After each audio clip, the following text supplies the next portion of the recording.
शादी सिर्फ दो लोगों के बीच की ज़िंदगी नहीं बदलती, कभी कभी तीसरे इंसान की ज़िंदगी का पूरा रास्ता भी बदल देती है। और मेरे घर की ये शादी भी ना मेरे लिए ठीक बिल्कुल वैसी ही थी। और मेरा छोटा भाई वो कभी मेरे बैग को देखता तो कभी मेरा कुछ सामान ला के देता और मुझसे बार बार बस एक ही चीज़ पूछता है कि भैया वापस कब आओगे। तो हेलो गाइस, कैसे हैं आप सभी लोग? उम्मीद करता हूँ बढ़िया होंगे। तो ये बात ना सन 2008 की है, जो हमारे कजन ब्रदर में से सबसे बड़े वाले भाई की शादी फिक्स हो चुकी थी। हम सभी लोग ना बहुत ही ज़्यादा एक्साइटेड थे क्योंकि हमारे घर की ये पहली ऐसी शादी थी जो हम अपनी आंखों से पहली बार देखने वाले थे। और बाकी इससे पहले छोटे मोटे फंक्शन तो बहुत ही ज़्यादा देखे थे, लेकिन शादी का माहौल तो अलग ही होता है ना। तो धीरे धीरे सारे रिश्तेदार आने लगे थे, पूरा घर लोगों से भर गया था, हर तरफ हंसी मजाक और तैयारियां यही सब चल रहा था। और सच कहूँ तो मुझे तो मेरी ज़िंदगी में उस वक्त एक त्यौहार जैसी लग रही थी। और जितने भी रिश्तेदार आए हुए थे ना, उन रिश्तेदारों में कुछ रिश्तेदार ऐसे भी आए थे कि जिनकी वजह से मेरी ज़िंदगी पूरी तरीके से बदल चुकी थी। और वो बदलाव शायद कुछ ऐसा होना था कि मुझसे मेरा घर छूटने वाला था। अब ये बदलाव अच्छा था या बुरा, ये तो मैं आज तक डिसाइड नहीं कर पाया। और फिर शादी का दिन आया, भैया की शादी बहुत ही अच्छे से हुई, हम सब बच्चों ने दिल खोल कर एंजॉय किया। और इसी शादी के बीच, इसी खुशी के बीच कहीं ना कहीं मेरे फ्यूचर को लेके एक बहुत बड़ी खिचड़ी पक रही थी, जिसकी भनक मुझे दूर दूर तक नहीं थी। तो हमारी न्यूली भाभी अपने घर को आ चुकी थी और मोस्टली रिश्तेदार अपने घर को वापस जा चुके थे। तो फिर ना डैडी ने मुझे बुलाया और मुझसे बोले इधर आके बैठो। मैं उनके पास जाके बैठा। फिर उन्होंने मुझसे एक सवाल पूछा। तो उन्होंने मुझसे पूछा कि बेटा बाहर पढ़ने जाओगे? तो जैसे ही उन्होंने मुझसे ये क्वेश्चन पूछा ना, मैं अंदर ही अंदर इतना खुश हो गया कि मन में बस एक ही चीज़ आ रही थी कि ये अपन बाहर पढ़ने जाएंगे, बहुत ही मज़ा आएगा। लेकिन ना कहानी यही ख़त्म नहीं होती। अब उस वक्त इतनी समझ तो थी नहीं, इसलिए मैंने अपनी खुशी छुपाते हुए बस हाँ कर दी।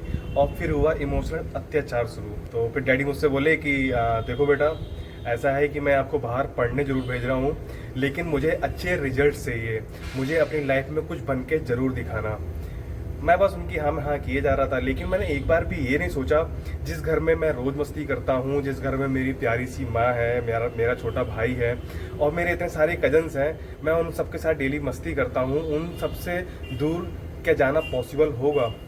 और शायद मैं इतना छोटा भी था कि घर से जुदा होने का मतलब मुझे पता ही नहीं था।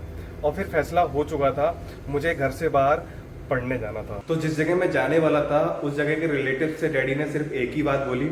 डैडी ने कहा कि मुझे ना एक गारंटी चाहिए कि आप मेरे बच्चे का ध्यान अपने बच्चे की तरह रखेंगे। तो जैसे ही मैंने ये शब्द सुने ना, मैं सच में सीरियस हो गया और मुझे पता लगा कि बात सच में सीरियस है। तो धीरे धीरे समय निकलता गया और आखिर वो दिन आ ही गया जिस दिन मुझे घर से बाहर पढ़ने के लिए जाना था। मम्मी मेरे लिए पकवान बना रही थी और डैडी मेरे लिए हॉस्टल फीस और स्कूल फीस का इंतजाम करने में लगे हुए थे।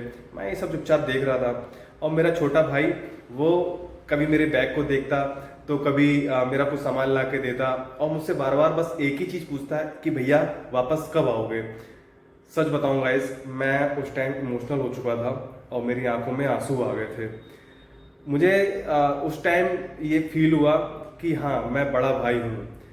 उस वक्त मैंने फैसला कर लिया कि मयंक वापस तभी लौटना जब अपनी लाइफ में कुछ बन जाना। तो फाइनली गाइस मैं रेडी हुआ और मेरे साथ मेरी मम्मी और मेरा छोटा भाई भी थे और डैडी भी थे। डैडी मेरे साथ ही मुझे हॉस्टल ड्रॉप करने जा रहे थे। तो स्टेशन पहुंचा और ट्रेन में बैठा। तो जैसे ही मैं ट्रेन में बैठा, थोड़ी देर बाद ट्रेन चलने लगी। तो जैसे ही मैंने मम्मी को देखा, मेरी माँ खड़ी रो रही थी और मेरा छोटा भाई, मैंने जैसे ही उसको देखा ना, मैं इमोशनल हो गया। तो तुरंत मेरे डैडी ने मुझे संभाला। डैडी बोले अरे मर्द को दर्द नहीं होता। तो एक वो दिन था और एक आज का दिन है। जब भी मेरी लाइफ में कुछ भी होता है ना, तो मैं बस यही सोचता हूँ, अरे हटाओ, मर्द को दर्द नहीं होता। तो गाइस, ये थी मेरी आज की स्टोरी। कैसी लगी कमेंट करके जरूर बताइएगा। और मेरी स्टोरी में कौन सा पार्ट आपको अच्छा लगा, उसके लिए भी प्लीज़ कमेंट जरूर करिएगा।